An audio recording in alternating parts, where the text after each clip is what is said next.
I'm going to be teaching you guys how to create a birth vlog. My name is Legacy Along Doula and the Natural Birth Queen, and I have filmed 2 birth vlogs. There's only so many births you can film. I've edited almost 200 different birth vlogs. This is all new territory. Not many people have put a step-to-step process in place for how to do this. This is the first video on YouTube that shows how to make a birth vlog. I even had to create a definition of what a birth vlog truly is. A video diary of your birth combined and shortened to include multiple parts of your labor and delivery. This can include video, text, images, and audio. I've also been on the front of Chat Magazine, Light, Camera, Baby. That is me, my family, when we gave birth unassisted. I'm gonna break this video down in 3 different types of videos: beginner, moderate, and advanced. The beginner level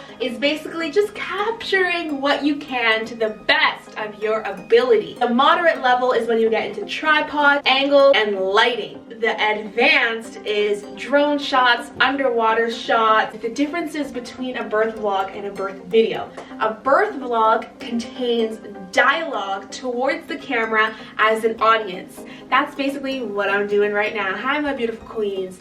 Hello. A video is basically capturing different moments, but there's not dialogue to the camera as an audience. With a birth vlog, the intended purpose is usually to be shared with other individuals. Birth video can be shared with yourself, you can keep it to yourself, or you can share it with an audience. What you need for a birth vlog, the first thing is a camera. Phone or professional camera. With the camera on your phone, you just want to make sure it's tilted landscape, because if it is in vertical, you're going to get a portrait video. This is a Canon EOS M50. I also use a Canon G7X. The next thing you're going to need is a tripod. Tripod. With a tripod, you're able to be hands-free. You're able to really focus on your birth. You don't have to be reliant on an individual filming your birth, because remember, every individual who comes into the room, they add a different energy. But sometimes when you add a new person, it adds extra time for you to get used to that new energy in the room. By having a tripod, it's really like nobody's there, nobody's filming you. You don't have to be shy at all. 2 SD cards. You want to, just in case while you're filming your birth video, you run out of space. I highly recommend 64 gigabytes. The next thing you're going to need is a battery pack, a charger, or a phone charger, so that you can charge your battery, or you can switch it to another one and charge the other one in the meantime. This is optional. You can also go into lighting. In the beginner, you can use natural lighting from your window, the lighting in your room, and of course, when we get to moderate and advanced, we're going to be going into professional lighting. Now that you guys know what you need, step 1, the preparation. A successful day starts the night before. Very, very important to make sure everything is charged and ready to go the night before. Sometimes you might not know when you are going into labor, but once you start getting 1 or 2 contractions, some twinges here and there, you can make sure everything is charged. Step 2 is opening your birth vlog. It's such a beautiful part of birth. You can finally say, queens, this is the day. If you can, cover who,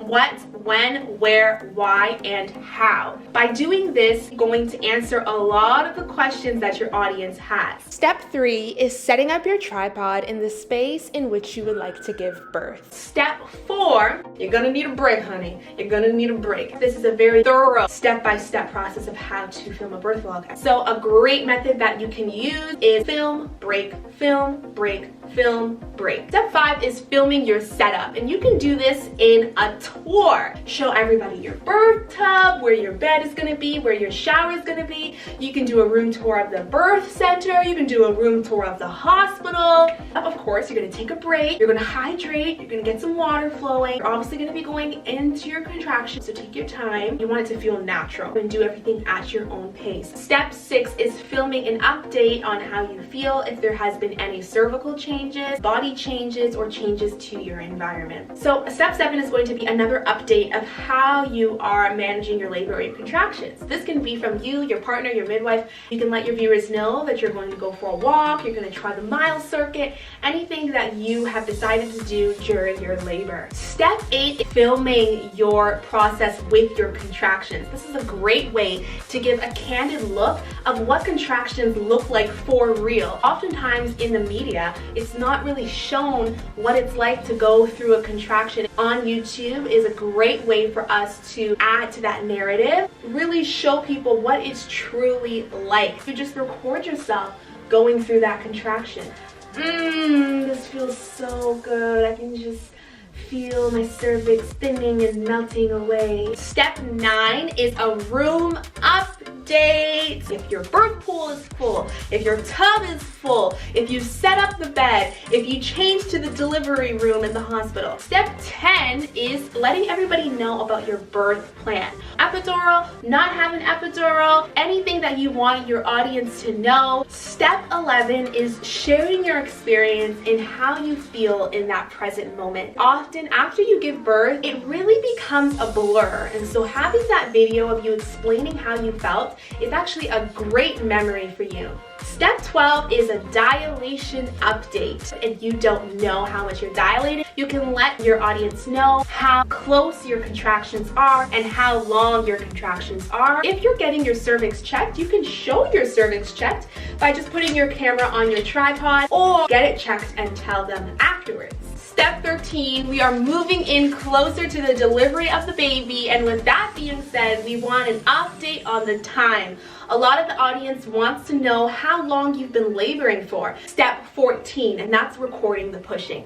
Length of pushing can be different for many individuals. Make sure that right before you start pushing that you check your battery life, or you can switch out a battery. Pushing leads to the delivery, but sometimes what happens is, and you don't notice that the pushing ends up being a little bit longer than you expected, and you use a lot of your space or your camera battery. You want to be mindful of how much of the pushing that you record. So you can record for 5 or 10 minutes. You can pause the camera, save your battery life, save your storage, or you can flip to a new battery or flip to a new SD card in that moment and then start filming again to film into the delivery of the baby. But you also want to be mindful of what angle your camera is in. If you don't want them to actually see the baby coming out, camera to be in an angle that is waist up. But we'll get into that in more of the moderate advanced videos. For me, it's second nature to be able to manage filming while I'm giving birth. I'm very, very good at it. For some people, they're like, I don't want to have to focus on that while I'm in labor. That reason, put the camera, set up the tripod wherever you want it. Once it's filmed, you can edit it or crop it or add blurring. Step 16, the baby is born. The baby is welcome to the world. Now, you want to get some shots of your newborn as well as your newborn weight, your newborn exam. You can film as much of your baby as you want. Just because you film it doesn't mean that you have to edit it in the video and share it. Some people, they are very personal about sharing their newborn right away, and that is completely understandable. Also, seeing your baby fresh out of the womb is some of the most precious images and videos that you will have. I encourage you guys to film your baby's face, film your baby moving right when the baby's born. And if you don't want to share it in your birth vlog, you can just edit it out afterwards. Step 17 is filming the process of you giving birth to the placenta, and whether you want to do delayed cord clamping or lotus birth, which is the non-cutting of the umbilical cord, just documenting that last 4th stage of labor. Step 18, which closing the video. All you can truly focus on is your baby and of course your newborn latching. You don't have to film your closing of the video the same day. You can actually close the video the next day, whatever works best for you. In your closing of your video, you can talk a little bit about your postpartum experience, your baby latching, and how you feel within that very moment. You can also include newborn meeting their siblings and bringing your baby home. And then you can close your video. That is how you film a birth vlog. I hope that showed you guys live camera action, baby. Not every birth vlog has to be the same. A video is meant to be creative, so you can do it however you want to. Literally copy each step so that you can complete your entire video in a beautiful and professional way. So thank you guys so much for watching this video.